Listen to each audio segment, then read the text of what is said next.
Do you know what theorem Gayley Hamilton? Yes, if we have a matrix A and we take the polynomial equal to the determinant x times the identity matrix minus the matrix A, then the polynomial is 0 if we take x equal to the matrix A. Well, you remember it. Now taking the vector norm equal to the maximum absolute value of the matrix elements, we will show the theorem. If aka sequence of matrices that converges to the matrix A with respect to the vector norm, then the sequence of elements of the matrices AK converges to the corresponding elements of the matrix A, for each I, j. It is easy to see that the reverse is also true. For the sequence of characteristic polynomials of the matrices AK, do you have any idea that will converge? In the characteristic polynomial of matrix A. And the sequence of matrices FKAK will converge to the matrix FA. And now I understood, if for every matrix A we can find a sequence of matrices that converge to the matrix A and 0 the characteristic polynomial, then the matrix A will also 0 the characteristic polynomial. I find it very difficult to find sequences of matrices that converge to the matrix A and make their characteristic polynomial 0. Yes, it is. Let's see it step by step. Let it be a diagonal matrix that has the number Li in position ii. Then this matrix has eigenvalues Li with corresponding eigenvectors ui, where ui is the column vector with unit at position I and all other elements 0. And because the characteristic polynomial is the product of the x terms minus Li, it follows that the matrix of the characteristic polynomial is the product of the matrices B minus Li identity matrix. The matrices B minus Li identity matrix are commuted, so the matrix of the characteristic polynomial by the vectors ui gives the 0 vector.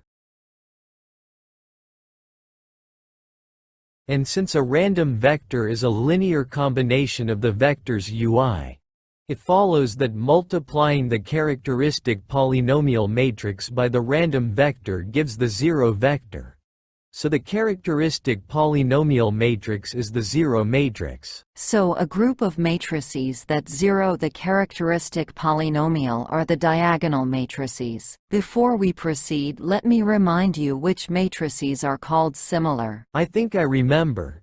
Two matrices are similar if one is multiplied from the right by a matrix and from the left by the inverse matrix, then the other matrix is obtained. And remember that two similar matrices have the same characteristic polynomial. Right. Can you now think of another group of matrices that 0 the characteristic polynomial? The matrices that are similar to a diagonal matrix, that is, the diagonalizable matrices. Because if the matrix A is equal to the matrix P times the matrix D times the inverse of the matrix P, where the matrix D is a diagonal matrix, then since the matrices A, D are similar, the matrix of the characteristic polynomial of A is equal to matrix P times the matrix of the characteristic polynomial of D times the inverse matrix P. But the matrix of the characteristic polynomial D is the 0 matrix, since the matrix D is diagonal, and therefore the matrix of the characteristic polynomial A is also the 0 matrix.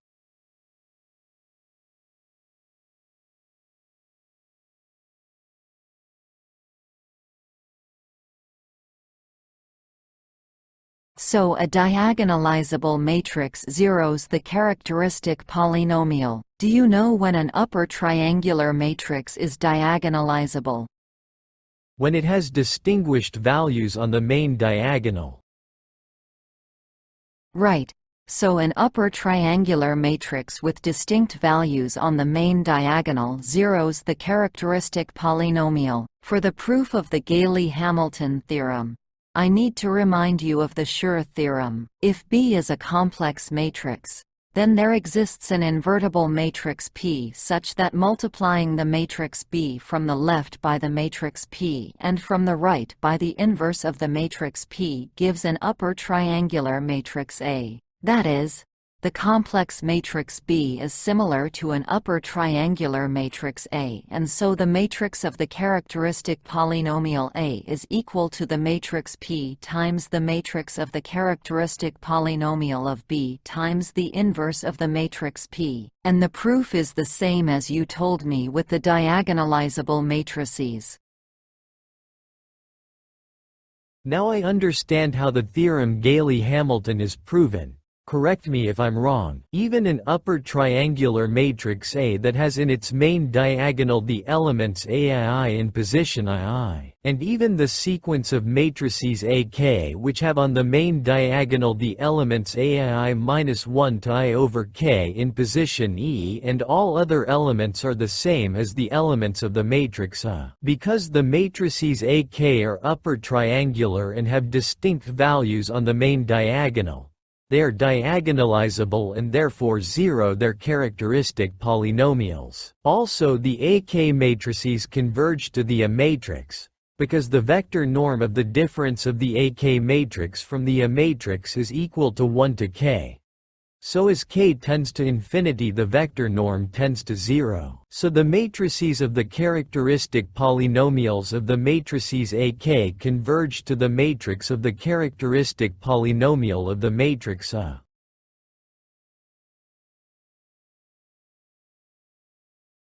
That is, if A is an upper triangular matrix, then the matrix A zeros the characteristic polynomial. And from the Schur theorem we have that every complex matrix B zeros its characteristic polynomial. Therefore the theorem was proved using only the vector norm concept.